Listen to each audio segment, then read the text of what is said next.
മലയാള സിനിമയ്ക്ക് ബാഹുബലിയും KGF പോലെ ഒരു പാൻ ഇന്ത്യൻ പടം ഉണ്ടായിരുന്നെങ്കിലോ? നമ്മുടെ ഇൻഡസ്ട്രിയെ മൊത്തത്തിൽ എങ്ങനെയൊക്കെയാണ് അത് ബാധിക്കാൻ പോകുന്നത്? അതാണ് ഇന്നത്തെ വീഡിയോയിൽ നമ്മൾ നോക്കാൻ പോകുന്നത്. ആദ്യത്തെ ചോദ്യം, എങ്ങനെ ഒരു പടത്തെ പാൻ ഇന്ത്യൻ ആക്കാം എന്നുള്ളതാണ്.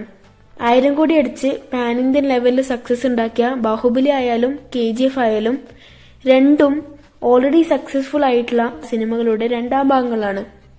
അതുകൊണ്ട് മലയാള സിനിമയിൽ ഓൾറെഡി അനൗൺസ് ചെയ്യപ്പെട്ട സിനിമകളിൽ നമുക്ക് നല്ലോണം പ്രതീക്ഷയുള്ള രണ്ടാം ഭാഗങ്ങളിലേക്ക് നോക്കാം. എമ്പുരാനും പ്രേമലു 2ഉം. കേരളത്തിലുള്ളവർക്ക് ഏറ്റവും കൂടുതൽ പ്രതീക്ഷ എമ്പുരാനിലാണെങ്കിൽ കേരളത്തിന് പുറത്ത് പ്രേമലുക്കാണ് കൂടുതൽ ഫാൻസ്. പക്ഷേ ഈ രണ്ടു പടങ്ങളും പാൻ ഇന്ത്യൻ ലെവലിൽ അത്രത്തോളം പ്രതീക്ഷയുള്ള പടങ്ങളല്ല. പാൻ ഇന്ത്യൻ ലെവലിൽ ഭയങ്കരമായിട്ട് അംഗീകരിക്കപ്പെട്ട മലയാളം പടങ്ങൾ മഞ്ഞുമൽ ബോയ്സും ആവേശവുമാണ്. മഞ്ഞുമൽ ബോയ്സിന് ഒരു രണ്ടാം ഭാഗം ഉണ്ടാക്കാൻ കഴിയുമെന്ന് എനിക്ക് തോന്നുന്നില്ല. പക്ഷെ ആവേശത്തിന് ഒരു രണ്ടാം ഭാഗം ഉണ്ടായാലേ നല്ലതായിരിക്കുമെന്ന് എനിക്ക് തോന്നുന്നുണ്ട്. നമ്മൾ ഇന്നത്തെ വീഡിയോയിൽ കൂടുതൽ ഫോക്കസ് ചെയ്യാൻ പോകുന്നത് എമ്പുരാനിലും ആവേശത്തിലുമാണ്. ലൂസിഫറിന്റെ പാർട്ട് 2 ആണ് എമ്പുരാൻ. ലൂസിഫറിന് ഒരു പാർട്ട് 2 മാത്രമല്ല, ഒരു പാർട്ട് 3 കൂടി ഉണ്ടാകും. അപ്പോൾ ആദ്യം തന്നെ പാർട്ട് 2യുടെ ഫസ്റ്റ് ഡേ കളക്ഷനിലേക്ക് വരികയാണെങ്കിൽ ഏകദേശം ഒരു 20 കോടിയൊക്കെ അത് ഉണ്ടാക്കും. പിന്നെ പോസിറ്റീവ് റെസ്പോൺസ് കിട്ടുകയാണെങ്കിൽ ഒരു 175 കോടി തൊട്ട് 250 കോടി വരെ ഉണ്ടാക്കിയേക്കാം. എന്നാലും ഈ പടം പാൻ ഇന്ത്യൻ തലത്തിൽ അംഗീകരിക്കപ്പെടും എന്നുള്ളതൊരു ചോദ്യമാണ്, അല്ലെ? പൃഥ്വിരാജ് എന്ന് പറയുന്നത് പാൻ ഇന്ത്യൻ തലത്തിൽ തന്നെ നന്നായിട്ട് എസ്റ്റാബ്ലിഷ്ഡ് ആയിട്ടുള്ള ഒരു ആക്ടറാണ്. പൃഥ്വിരാജിന് ഒരു ഇമ്പോർട്ടന്റ് റോള് എമ്പുരാനിലുണ്ട്. അപ്പോൾ ഒരു മിനിമം ഗ്യാരണ്ടി കളക്ഷൻ എന്തായാലും പുറത്ത് സംസ്ഥാനങ്ങളിൽ നിന്ന് കിട്ടും.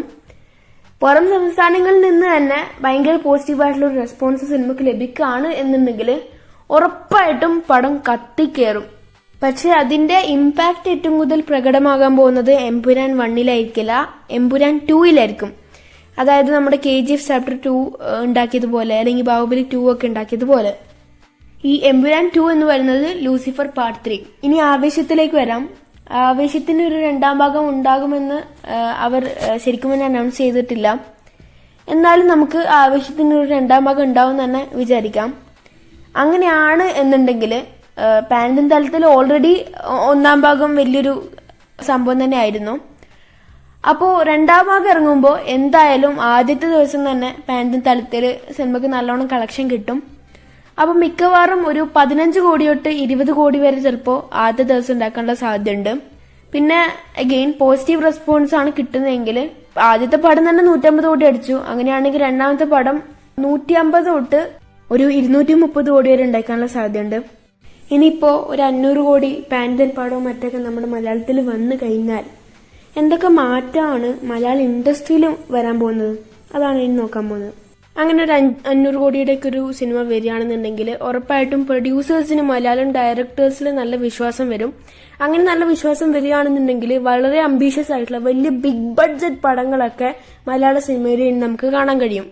അങ്ങനെ വരുന്ന വലിയ ബിഗ് ബഡ്ജറ്റിലുള്ള പടങ്ങളൊക്കെ അഥവാ പോസിറ്റീവ് റെസ്പോൺസ് ആണ് നേടുന്നതെങ്കിൽ ചിലപ്പോ നമ്മൾ ഇതുവരെ ചിന്തിക്കാത്ത 1000 കോടി എന്ന വലിയ കളക്ഷൻ ചിലപ്പോൾ നമ്മുടെ മലയാള സിനിമ കണ്ടെന്ന് വരാം.